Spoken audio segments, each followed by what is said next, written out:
भक्तों को मकर संक्रांति की हार्दिक बधाई देता हूं।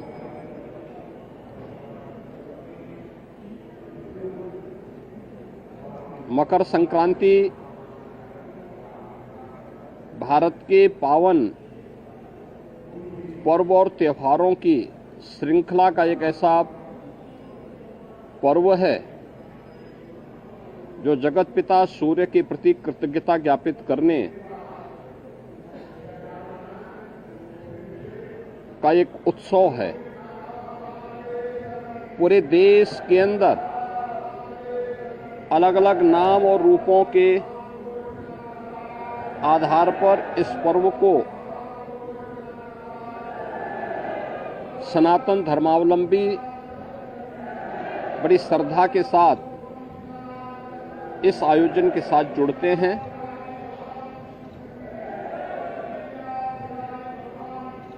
देश के अंदर उत्तर हो, दक्षिण हो, पूरब हो, पश्चिम हो, पूरे देश के अंदर अलग अलग नाम और रूपों में इस पर्व को लोग मनाते हैं, इस उत्सव के साथ जुड़ते हैं। उत्सव भारत की सनातन धर्म की परंपरा में आनंद के क्षणों को एकजुटता के साथ, एकता के साथ आयोजित करने, अपनी खुशी के साथ पूरे समाज की खुशी को जोड़ने का एक सशक्त माध्यम रहा है। और उसी परंपरा के अनुरूप वहां की आवश्यकता, उस क्षेत्र विशेष की आवश्यकता के अनुरूप भारत की ऋषि परंपरा ने इन पर्वों और त्योहारों को वहां पर संयोजित किया। आज उसकी विराट रूप हम सबको देखने को मिलते हैं। पूरब में असम आदि में आप जाएंगे तो बिहू के रूप में, पंजाब की ओर जाएंगे तो लोहड़ी के रूप में, सुदूर दक्षिण में आप जाएंगे तो पोंगल के रूप में, बंगाल में या महाराष्ट्र में तिलवा संक्रांति के रूप में, उत्तर भारत में आएंगे तो खिचड़ी संक्रांति के रूप में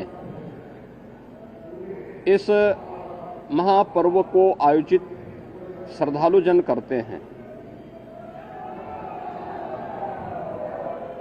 एक और हम लोग यहाँ पर महायोगी भगवान गोरक्षनाथ की इस पावन धरा पर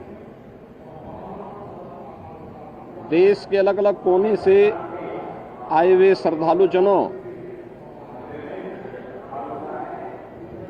के साथ मिलकर के, इन लाखों श्रद्धालु जनों के साथ भगवान गोरक्षनाथ जी को आस्था की पावन खिचड़ी चढ़ाया जा रहा है। तो दूसरी ओर इस सदी का पहला महाकुंभ तीर्थपति प्रयागराज में प्रारंभ हो चुका है और आज पहला अमृत स्नान का पुण्य प्रारंभ हो चुका है। यानी महाकुंभ में के प्रति जो आकर्षण देश और दुनिया में देखने को मिल रहा है वो अद्भुत है, अकल्पनीय है। कल ही आपने देखा होगा प्रयागराज में लगभग 1.25 करोड़ श्रद्धालु जनों ने मां गंगा, यमुना और सरस्वती के पावन त्रिवेणी के संगम पे डुबकी लगा करके पुण्य के भागीदार बने। आज वहां पे पूज्य संतों की अगुवाई में लाखों की संख्या में कुछ ही देर में अखाड़ों का अमृत स्नान प्रारंभ होने वाला है और इसके साथ ही ब्रह्म मुहूर्त में 3 बजे से ही लाखों की संख्या में श्रद्धालुजन अभी से वहां डुबकी लगा रहे हैं, पुण्य के भागीदार बन रहे हैं। उसमें देश और दुनिया से आए हुए सनातन धर्मावलंबी तो हैं ही, साथ साथ सनातन धर्म के प्रति आकर्षित तमाम विदेशी श्रद्धालु भी इस महाकुंभ के साक्षी बन रहे हैं। महाकुंभ का आज द्वितीय स्नान है, लेकिन पहला अमृत स्नान जिसमें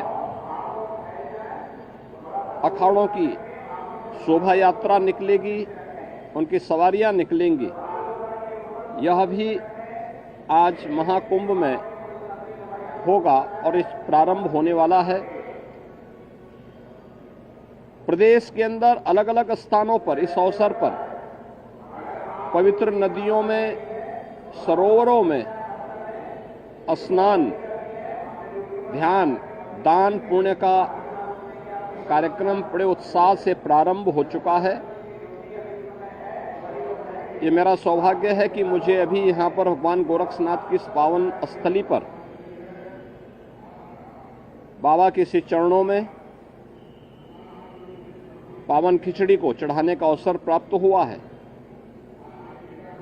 आज दिन भर लाखों की संख्या में प्रदेश भर से, देश भर से और नेपाल आदि देशों से भी आए हुए ये सभी लाखों श्रद्धालु बाबा को अपनी पावन खिचड़ी चढ़ाएंगे। आपने देखा होगा कहीं भी कोई समस्या नहीं, श्रद्धालुजन बड़ी श्रद्धा के साथ अपनी आस्था की खिचड़ी चढ़ा रहे हैं और बाबा के प्रति अपनी श्रद्धा को व्यक्त कर रहे हैं। इस अवसर पर मेरी पूरे प्रदेश वासियों से आस्था के इस पावन महापर्व पर यही अपील है कि पर्व और त्योहार हमें एकता का संदेश देते हैं, सामाजिक एकता का, राष्ट्रीय एकता को सुदृढ़ बनाने का, और इन पावन परंपराओं को क्षुण्य बनाए रखने, इनकी पवित्रता और इसकी मर्यादा का पालन करने की भी प्रेरणा प्रदान करते हैं। मेरी विशेष अपील होगी, पर्व और त्योहारों के पीछे श्रद्धा का भाव यह अभिनंदनीय है। हम अवश्य इस बात को ध्यान दें कि हमारे पावन तीर्थ स्वच्छ और सुंदर बने रहें। सिंगल यूज प्लास्टिक का उपयोग हम कतई न करें। कहीं भी जहां तहां गंदगी न करें। शासन प्रशासन सभी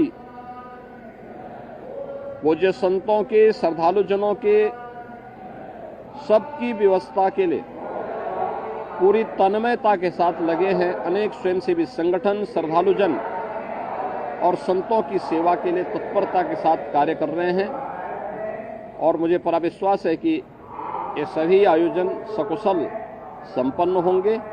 मैं एक बार फिर से मकर संक्रांति की और महाकुंभ के प्रथम अमृत स्नान की मंगलमय शुभकामनाएं प्रयागराज में आए हुए पूज्य संतों को, कल्पवासियों को, श्रद्धालुजनों को और मकर संक्रांति की अपनी शुभकामनाएं सभी प्रदेशवासियों को भी इस अवसर पर देता हूं। बहुत बहुत धन्यवाद।